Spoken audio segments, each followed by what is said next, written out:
I had a video that did over 30 million views. That video maybe generated $40,000 in sales that day. The follow-up videos generated $130,000 the next day. For the next week, we were ripping the responding to comment videos. That month, we did close to 7 figures. From idea from this product, like just the very first time you're like, we should try this, to actually having your first like sellable product. Right. How long was that? Like 11 months. 11 months. 11 months. Of like R&D basically. Pretty much. Okay, so we've made the product. Right. How did you go about selling it? Good question. So originally, from the start, the game plan was TikTok. The game plan was running on TikTok organic and working with micro influencers. I had a lot of experience in that space. And so, kind of our go-to-market launch strategy was I was going to line up and find as many micro influencers as I possibly can, send them, free product, try to pay them some sort of small cash, bonus, and get them hooked. And the idea is that with TikTok, they've democratized the ability to go viral. It doesn't matter if you have 500 followers or 500,000 followers. And so instead of paying some big celebrity for their brand name and their distribution, I want to work with the smaller guys, because if they make good content, they could hit the For You page, they could go viral, and therefore I'm able to stretch my marketing dollars substantially. So you went for the quantity of smaller influencers. Exactly. And then are you also going for quantity with their posting amount? Absolutely. Or how is the actual, I want to go into this whole UGC process. Let's go. This is cutting edge new shit. 100%. Drop shipping is getting really popular because you don't have to I come from the era of Facebook ads. Okay. And now it's anybody can post a video. If you're a drop shipper, you can just make a video on your phone. 100%. And it has the potential because these algorithms have democratized content. And so tell me just your entire UGC strategy. Right. From the start. Well, so initially it started off with it being micro influencer focused. But the problem is that it was incredibly difficult to scale. For every 1,000 emails that we sent out to prospective influencers, only 30% would even bother, getting back to us. Yeah. And of those that got back to us, the vast majority of them would ask for these ridiculous rates, right? Rates that were just completely unaffordable, and I knew we were not going to be profitable if we paid them. So in order to work with one valid influencer for a good deal. What's a valid influencer? A valid influencer to me, valid influencer to me is somebody that has anywhere between 50,000 followers to 200,000 followers. But more importantly than their followers, creates engaging, amazing quality content that hits the For You page and gets views and gets eyeballs. Additionally, I don't really care about their price. I'm all about value, right? So if the ROI is there, the ROI is there. So for me, it's what is my kind of CPM gonna look like? And I'm shooting for sub $1 CPM when I'm working with TikTok influencers. Really? Yeah, which is crazy. Yeah. But especially in the early days, again, I didn't have a lot of money. I needed to make this last, and I needed to stretch the dollars, and that's what viral marketing is. So, it was working with as many micro influencers as I possibly could, but it was incredibly challenging logistically. So eventually I was like, this is not going to work. Because what would happen was we would have a micro influencer post about us, sales would go up, and then, they would crash the following day. And then, a week later, we'd have another micro influencer post and sales would go up. Just one post? And then, one post at a time. And so it was a roller coaster. The sales would go up and down, up and down. And so, I kind of thought to myself, in order to create longevity, in order to create something that had sustainability, and in order to create a baseline where day in, day out, we're pumping, this model would not work. I simply was not able to kind of get to the scale that I needed to. And it didn't matter, despite the fact that, I streamlined the process with VAs, scraping, influencer leads and handling outreach and doing all the back and forth. It didn't matter. It was just so time intensive and labor intensive, and influencers would steal product and just ghost us. It was just a nightmare and an organizational mess. I decided I needed to find a new model. And that's when I met this kid named Key. I actually met him on Twitter. And he was a content creator. He wasn't an influencer. Basically, I paid him $2,000, a flat retainer, to make 30 TikToks about my brand, 1 TikTok a day. And he ran the brand page at Tabs. And by day 5, some video fucking hit, blew up, went viral. And that month he generated $70,000 to $80,000 in sales. And that's when I had this holy fucking shit moment. This is the model that we need to run on, right? Because instead of always chasing after the next influencer to post about us, I was able to basically find one creator, get him on my retainer, and now it's set and forget, right? I don't need to reach out to 10,000 influencers every week. It was this guy's just pumping for me day in, day out. And then my thought process became, now what? How do I scale this, right? It's clear that this is working with Key, but now how do I do this 100 times over? So you went from finding like these micro influencers, Right. 50,000, 200,000 followers, Right. which is still quite a bit in a way. Right. But you were going off one after one, and they were only making one video. Yeah, 1 or 2 videos. Sometimes I would have them come back and post 3 or 4 videos. But at the same time, like, they didn't want to saturate their audience. Yeah. And they don't want to put like 20 posts out about a brand. Like, it would ruin their, Yeah. like whole entire like. And everybody's hitting account. these people up because they have hundreds of thousands. So you're Exactly. competitive in that nature. Exactly. So then you went to a content creator who had like 5,000 followers. No, he had no followers. 0 followers. He had Just 0 followers. like a new guy. Exactly. He was a new guy, and he basically managed my Tabs brand account, and he was the face of the Tabs brand account. And every day he would make TikToks on behalf of my brand account. Just new creative, basically. Exactly. And so you just try different styles, and then one hit, and that related to $80,000 in sales in one day, basically. I wouldn't say one day. But It was one- like okay. over. It was over like a couple of weeks, but it was like, wow, this has crazy potential. And then my thought process was like, okay, now how do we do this with 100 fucking creators? It's like, how do we bring this from $80,000 a month to $10 million a month? And the idea that I had was pretty simple, right? Clearly, it worked for Key. It worked on this one account. Let's horizontally scale Nice. now across 50 other creators, across 50 other independent accounts, Genius. and just kind of like repeat the success that we saw there. A lot of people think that you could just add more creators to the same account, No. and that's a fallacy. Yeah. And the reason being is that like the way that the TikTok algorithm works, and the way that a lot of social media algorithms work, is that they start to kind of understand the creator's ethos. They look at their style, they look at their upload schedule, they look at their consistency, and they start to basically reward good creators and push them out to people that they think would enjoy the content. Because at the end of the day, the social media platform wants retention on their app or on their platform itself. And so if you take 8 different creators and put them all on the same page, it's too many cooks in the kitchen. Yeah. Like TikTok doesn't know who to show the video to, right? Does it show the video to this kid, or does it show to this kid, or does it show to that kid? And when you look at the most successful TikTok accounts, they're hyper niche and hyper specific.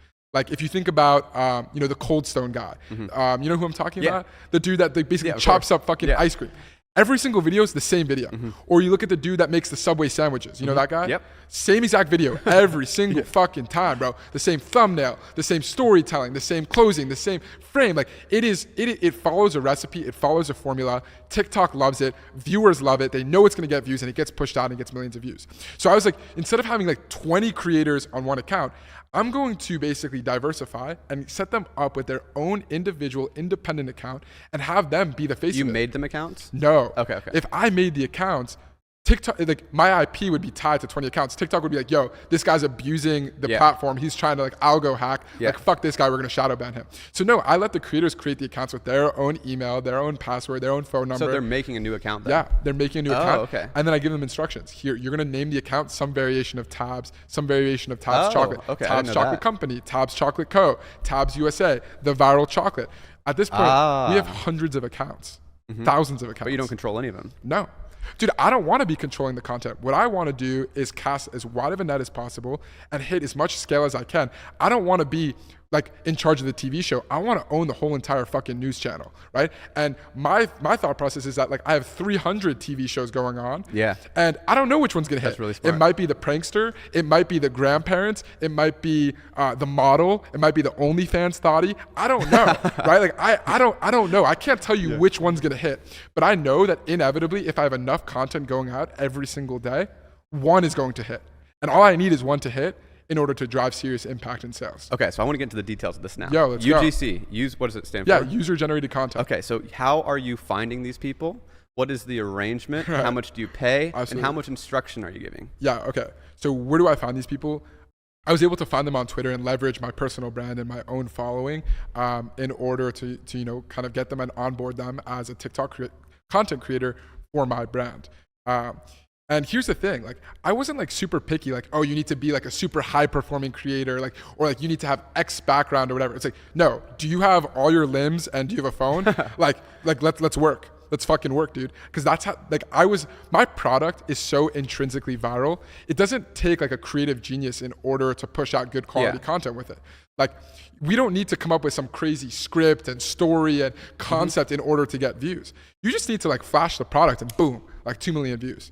Boom, 3 million views, right? Wow. Like one of my content creators tweeted, he was like, dude, I swear to God, even a monkey could get 2 million views promoting tabs, right? So for me, it was just a numbers game. It was about how many bodies. It validates your strategy, right? Absolutely. Sex chocolate just gets people's attention. Absolutely. It was intentional from the start. Again, we did not create this brand and be like, okay, like how do we market it? We were like, yo, we know how to market it. We know how to get eyeballs. We know how to get, to drive customers. How do we create a product that is going to make that process a lot easier? And so like that, again, that was the genesis of tabs. But, for me, it was just about a numbers game. How could I bring on as many creators as I possibly could? And Twitter was kind of like my number one place. And then it was just like, referrals, right? Creators are friends with other creators. So one creator that I onboarded became 3. I was hiring anybody and everybody, and I was paying them anywhere from like $1,000 a month to $3,000 a month for 30 TikToks a month, 1 TikTok a day. So the structure is 1 upload a day, around $1,000 to $3,000 a month.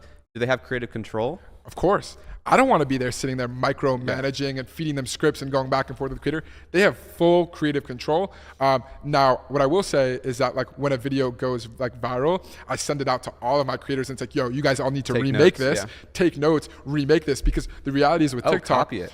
Dude, with TikTok, it's not about reinventing the wheel. There's no originality with TikTok. There's no like secret formula. What's the saying? It's like, good artists copy, great artists steal, right? Same thing with TikTok, right? Like if you see a viral hit, remake that shit, chances are it will go viral again. So, whenever like a TikTok creator like hits something, everybody remakes it and oftentimes it hits again. That's like, I would say like tip number 1. Tip number 2 is, and which a lot of people don't know about, is that actually the viral video is not what drives the majority of the sales. It's the follow-up videos that drives the true conversions. So like what I optimize for is a viral video, right? To get as many views and top of funnel brand awareness as possible. But the sales come from video 2, 3, 4. Once you have the viral video, you want to respond to comments from that OG viral videos with new TikToks. And in those videos is when you sell, and you sell hard. Okay, so explain that to me. So the first video is just like showcasing the product. Yeah, the first video is like, how do I get eyeballs? How do I get seen? Right? Because TikTok is the Wild West. It's the cheapest CPMs of all the platforms. You can get as many impressions as you can dream, right? So when you're creating videos, you want to optimize for eyeballs, not for conversions. Once you hit that video, that's punch number 2, right? I call it the 1-2 punch. First punch is the viral video. Okay. Second punch is, okay, now we optimize for conversions. So once you have the viral video, everybody leaves comments. What is the product? How does it work? Is this real? Is it legit? Is it a scam? TikTok allows you to make videos responding to comments from older videos. And when you respond to comments from the original viral video, it actually retargets all of the initial viewers from that original viral video. If it's from your account? Yes. Really? Yes. Whoa. So it's like video 2, 3, 4, 5, 6, 7, 8. You can make as many as you want. It's like a free retargeting. It's free retargeting. Wow. And in those retargeting videos is when you fucking sell the shit out of the product. You address pain points. You tell them where to shop. You tell them to go to your store and buy it right now before we sell out. Like that is where like you're pushing conversion. But don't get it twisted. You first need the viral video 1 in order to like get to that point. So you should be optimizing for virality. Once you hit virality, video 2 through 10 or 20 is when the bulk of the sales will come. I had a video that did over 30 million views. That video maybe generated $40,000 in sales that day. Itself. Okay.